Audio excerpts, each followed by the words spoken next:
Hoy nos vamos a meter de lleno al libro del Génesis, pero no como si fuera una simple historia antigua, ¿eh? Vamos a verlo desde un ángulo que lo pone como, bueno, como el cimiento, la base sobre la cual se construye todo lo que viene después en la Biblia. El material de análisis que usamos lo describe con una metáfora que me parece potentísima: el semillero de la Biblia. A ver, ¿pero qué significa eso en realidad? ¿Cómo es que un solo libro puede tener las semillas de todas las grandes ideas que vamos a ver florecer más adelante? Vamos a desmenuzarlo.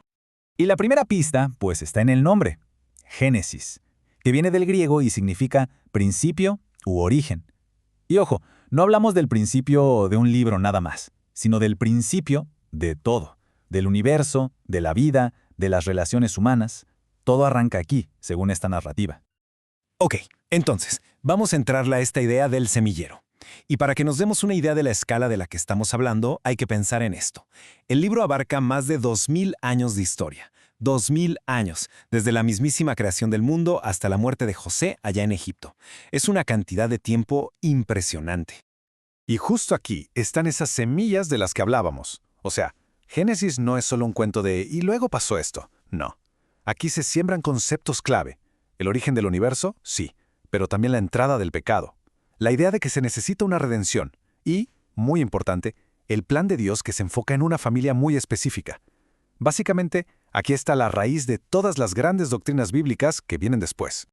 Y esto, claro, nos lleva a la gran pregunta, al nudo de la historia. Si todo empezó tan perfecto, ¿qué salió mal? ¿En qué momento se torció todo? Bueno, pues esta sección se clava justo en eso, la caída y todas sus consecuencias. El punto de quiebre es este, la desobediencia en el jardín. El texto nos cuenta que Adán y Eva toman una decisión y el resultado inmediato no es que les caiga un rayo, sino algo interno. De pronto conocen la culpa, se dan cuenta de su falta. Pero la cosa no para ahí, para nada. La narrativa nos muestra que este problema se vuelve como hereditario y se manifiesta de la peor forma posible, casi de inmediato. En la siguiente generación, ¡pum!, el primer homicidio. Caín mata a su hermano Abel. La herida se hace mucho, mucho más profunda. Y a partir de ahí, la situación se sale de control. Según el análisis de la fuente, la mezcla de las dos líneas de descendencia, la de Set y la de Caín, corrompe al mundo a un nivel tal que se necesita una medida drástica. Un borrón y cuenta nueva. El diluvio. Y uno pensaría que después del diluvio, con un nuevo comienzo, las cosas cambiarían, pero no. La humanidad se vuelve a unir, pero en rebelión. La Torre de Babel se presenta como este gran proyecto, una especie de frente común para desafiar a Dios. El resultado ya lo conocemos, la confusión de idiomas y la gente dispersándose por todo el mundo. Pero, y esto es clave, justo en medio del desastre, en el momento de la primera desobediencia, se siembra algo más, una pequeña semilla de esperanza. Esta frase que se dice en el jardín, Génesis 3:15, es interpretada en nuestro análisis como la primera promesa de redención. Y a partir de aquí, todo el libro se va a tratar de seguir en la pista a esta promesa. Ok, con esa promesa como telón de fondo, la historia da un giro de 180 grados. Es como si la cámara, que estaba en un plano general de toda la humanidad, de pronto hiciera un zoom y se enfocara en un solo hombre y su familia. Y el contraste es brutal. Por un lado, el juicio general a todas las naciones en Babel, que termina con todos dispersos. Y por el otro, el llamado a una sola persona, Abraham, que es el inicio de una bendición para todos. De la dispersión a la unión a través de un hombre. Es un cambio de juego total. Entonces, ¿cuál es esa promesa que se le hace a Abraham? Bueno, es como un paquete de 3 cosas, todas conectadas. Primero, una tierra, Canaán. Segundo, una nación enorme que saldrá de él, Israel. Y tercero, y esta es la que lo cambia todo, una bendición universal, o sea que a través de su descendencia la bendición llegará a todo el mundo. Este es el hilo rojo que vamos a seguir de aquí en adelante. Ahora, esta promesa no era algo de una sola vez, no se acaba con Abraham. Tenía que pasarse de generación en generación, como se pasa una antorcha en una carrera de relevos. Y ahora el reflector se pone sobre los que siguen, los patriarcas.